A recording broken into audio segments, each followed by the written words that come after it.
What's going on YouTube? This is your boy Everyday Tech with Stan JB, and I am giving you guys a review on something I've been using for the last week, the Galaxy S21, the base model. I don't need that big one, the Ultra or nothing. It's because I'm too broke. But whatever, I got this bad boy, and honestly, I like it, and I'll tell you why. Now, first off, I want you guys to hit that like and subscribe button. Also hit that bell notification button so you know when I drop those new videos, because I will be giving you a more long-term review on this guy further down the road.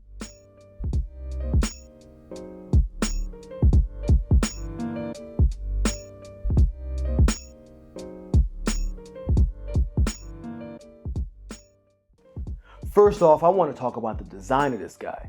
Now, compared to last year's Galaxy S20, you no longer have that glass back, that premium build. And I gotta say, I don't care. Honestly, the Galaxy S20 series as a whole was bland to me. It was boring. It didn't have any interesting colors. It just looked like a slab of glass with a gigantic camera bump just thrown randomly on the side of the phone. There was nothing that stood out to me, nothing that made me want to hold that phone. And this year, Samsung stepped it up. They toned back the premium build on the base model, but that's not even a problem for me. They implemented the camera in a way that just flows with the whole design language. So let's first talk about that plastic back. I have no concerns, no issues. The only difference between this plastic and glass that I personally feel has to be the weight and the temperature. You see, I feel like glass is usually colder to the touch and is heavier. This is probably the best plastic build I have touched on a phone. Like, bar none.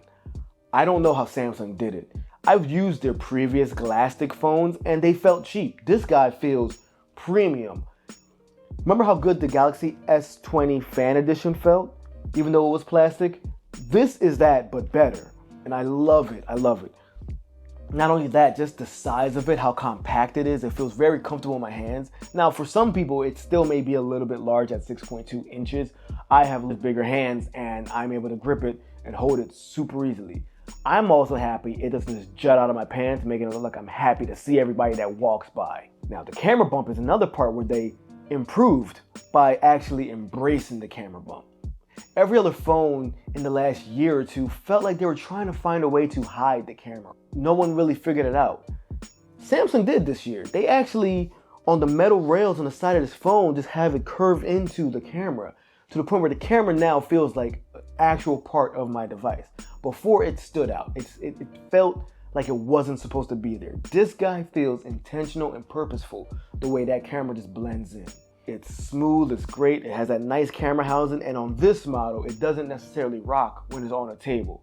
Now, the S21 Ultra will rock because it's a bigger bump. They have more camera specs in there that this guy doesn't have, but it's okay because this looks and feels great.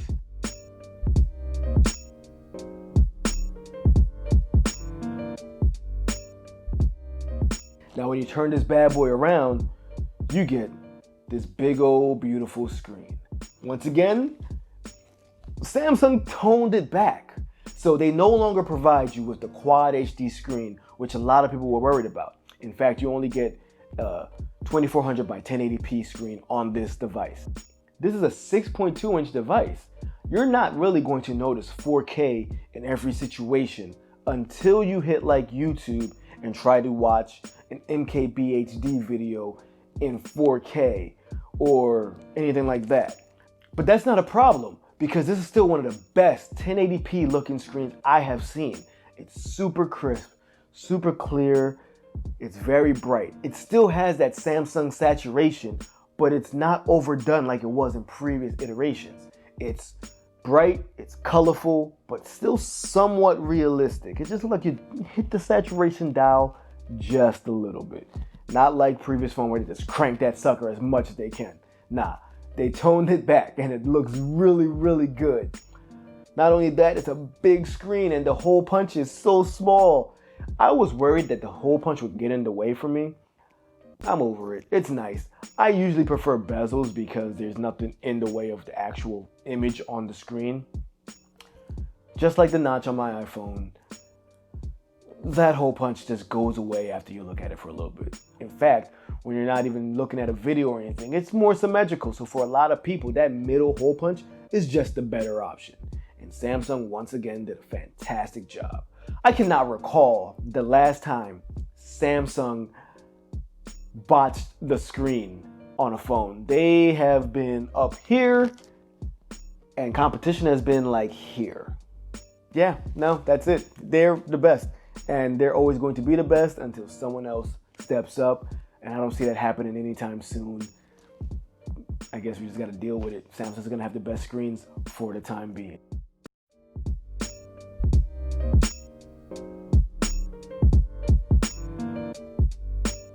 Now, I know I mentioned that camera bump, but what's actually being put in there? You have yourself your standard wide angle lens, you have your ultra wide lens, and your 30 times zoom telephoto lens. Now, what is this equal to? Pretty much the same camera system that you had in the S20. And I like this one better. Once again, they dialed some things back. They also toned down the saturation levels and how vibrant the pictures are. Not to the point where it looks dull or anything like that. I mean, me personally, I like a natural look on images, but I've been happy with the Samsung. It's still saturated, it still has that Samsung look, but it's not overdone. And I gotta say, this has been one of the best outdoor cameras for me. It takes pictures that I have to say are probably better than the Pixel and better than the iPhone in ways. The way those phones beat the Samsung Galaxy S21 is in consistency. So yes, you can take pictures on this phone that are better than the competition, but the competition is going to consistently take good pictures way more often than this one does. And I think it has something to do with shutter speed. Like I said, I'm only in my initial week review, but I've noticed when I'm trying to take pictures of my daughter or my dog, there's always a little blur because they move a little bit. You know, you can't keep a kid or a dog still, and it just botches up the entire picture. Whereas my Pixel or my iPhone takes that picture, snap, boom, no problem. I think the best thing to do with this, if you are taking pictures of your children, hit that 8K video, take a quick little video, and then pick and choose which frames you want to export out to get a high quality image. That's the trick I've been doing. It works pretty well. No complaints there. Now, one place where I would say this phone has surprised me is in its video quality.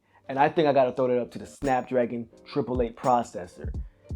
The videos on this phone, which I primarily do to 4K, 60 frames, it looks amazing. Super crisp, super clear. There's no artifacts. It's not jittery. You don't see the camera like jump or anything. Stabilization has been fantastic. It looks amazing, especially when you watch the videos back on this phone. I have zero complaints with the video camera, and I am going to go ahead and say that as of now, during this review, Samsung has the best video camera on an Android device, which I don't think anyone was really, arguing much of, but they stepped it up even more so. And I think it's because Samsung let the Snapdragon processor take the reins on that. They're no longer trying to over-process everything or give everything a super saturated, kind of cartoony look. They're letting that processor work its magic, and they're working on top of that magic, and it comes out looking great. I'm telling you, man, Pixel has to step it up this year because this guy is coming for them. I can take better pictures on this. I can take more consistent pictures on the Pixel, but I've seen pictures on this guy look super clear, super detailed, great dynamic range. And this is on the stills and the video. No complaints there. My week with this camera has been a stellar one.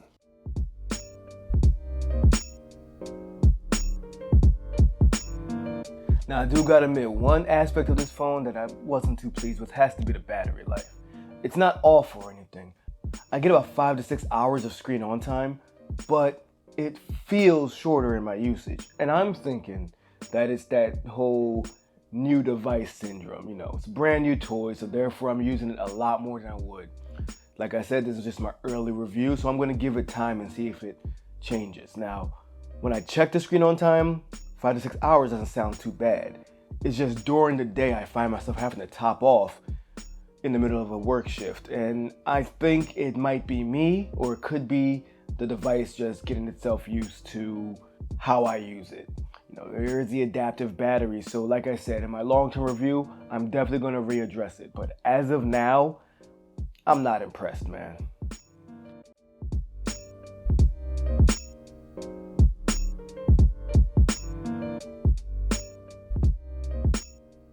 Now, my biggest concern, I have to say, was going to be the software, because I am that stock Android snob. I love a clean interface. I love not having clutter on my phone, which is why I like the Pixel and the iPhone. They're very similar phones in a sense. I'm very happy with the steps Samsung has taken on One UI 3.1. And just like I said a billion times before in this video, Samsung has stepped back and focused more on making sure the software works right, works correctly, because Samsung is not the best when it comes to software in the past. And this year, I think they're nailing it. They're not there yet. It's a lot of work that has to be done. There still is clutter in the UI. There still is redundancy. And I still don't like the marketplace for the wallpapers and the apps that are included in this phone. I like that it's there, don't like how it feels. But the software is really nice, and I have not hated using One UI. I haven't hated using a Samsung UI for the first time in a long time, and that is a big step up. And it's all because they're just doing little refinements to the UI. They're fixing things, they're moving things around, they're making it a consistent experience, and that's what I want out of Samsung. I do love the options that Samsung gives you. Despite cleaning up the software, it still is the most feature-heavy operating system that you can get right now. The features I can go through, that could be a whole nother video, I'm telling you. I love the fact that I can customize my always-on display to have a picture of my dog or my baby. For some reason, I have a picture of, or a GIF of Gerd dancing, because that's just who I am as a person.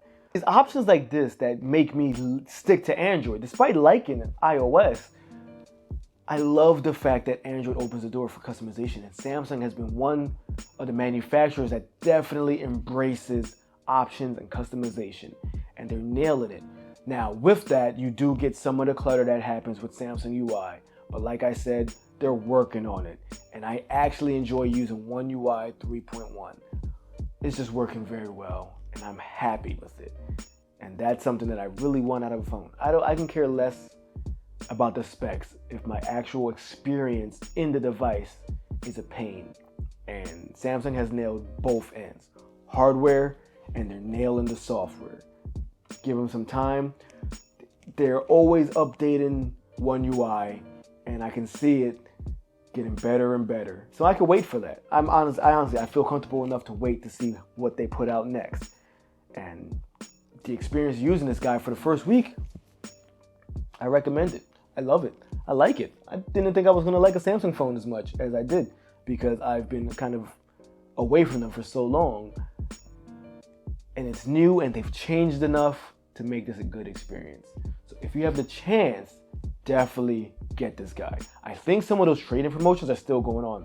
Guys, I got like $650 off for an unlocked S21 because I traded in an iPhone XS. Check with your carriers, check with Best Buy, check with Samsung. There are a lot of good deals. That's another thing I love about this phone.